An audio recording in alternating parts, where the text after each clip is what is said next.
1 weekend away from an all-Keystone State Super Bowl in the Sunshine State. Hey, how are you folks? Jason Horowitz. Glad to be with you on the Sports Update presented by Toyota. When the Steelers won Super Bowl 40, they did it as a 6 seed. To win Super Bowl 43, they'll have to beat at least one 6 seed, possibly two if the Eagles can win one more on the road. That in a sec, but start with the Steelers and their 35-24 win against the Chargers to reach their 4th AFC title game in 10 years. Willie Parker ran for 146 yards and 2 scores, while the defense held Darren Sproles in check until the game was out of reach late in the 4th quarter. Pittsburgh, the only home team to win this weekend, and will host 6-seeded Baltimore next Sunday on CBS with a trip to Tampa on the line. It's the 3rd meeting of the season. Same was the case Sunday at the Meadowlands, but that number 3 much more of a negative for the defending Super Bowl champion Giants.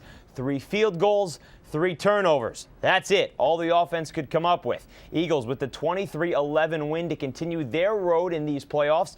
5th NFC title game for them in 8 years. They travel to Arizona on Sunday. The Cardinals, the first ever 4 seed to host the championship game, that after beating Carolina on Saturday night. Meanwhile, Giants GM Jerry Reese said there's a good chance Plexico Burress would be back with the team next season.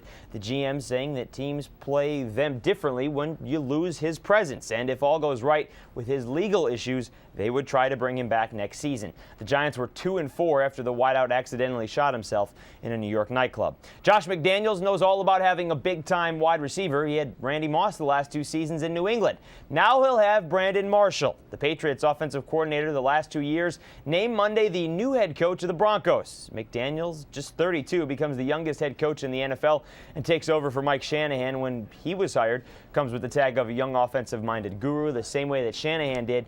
Shanahan was fired at the end of December after 14 years at the helm. Tony Dungy has been the coach of the Colts for half that time, 7 seasons, but the 53-year-old is expected today to announce whether or not he'll be back for an 8th. Said last week after his team lost to the Chargers that he would take a week to make his decision. Stay with CBSSports.com for all the latest. Tim Tebow announced his decision on Sunday, and because of it, the national champions will once again be the favorites next season. Last year's Heisman winner told the some 40,000 people at the Swamp celebrating the team's national title that he will return for his senior year. Tebow's numbers less this year than his Heisman season, but he did more, helping the Gators Thursday to their 2nd national title in 3 years. North Carolina was the favorite to win the NCAA basketball title this season, and maybe the Tar Heels still are. But right now, UNC 0-2 in the ACC. Wake Forest Sunday night with a 92-89 win to remain as one of the 3 unbeatens left in college basketball. Sophomore guard Jeff Teague, a career-high 34 points, helping the Demon Deacons